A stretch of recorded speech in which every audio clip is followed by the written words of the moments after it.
जदि आपणकर होची पेनलेस थिबो अर्ली स्टेज रे ब्लीडिंग होतबो परवर्ती मुहूर्त रे आपणकर पेन होबो आपणको ब्लीडिंग परिमाण बढ़ी पारे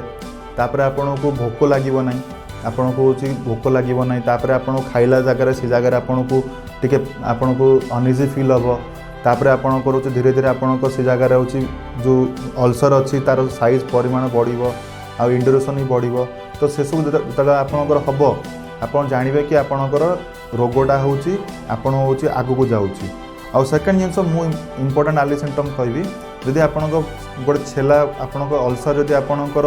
नॉर्मली आपणक 3 वीक्स माने 21 दिन हो कि मासे आपण ठीक हो नै जानिबे कि एटा होची नॉर्मल अल्सर नुहे याको आमे ठीक करिवु तो प्रॉपर डॉक्टर बाकू जीवु तो नॉर्मली आमे डायग्नोसिस पार्ट रे आसीबु कि आमे एसु जिनस हेले आमे कोन करिवु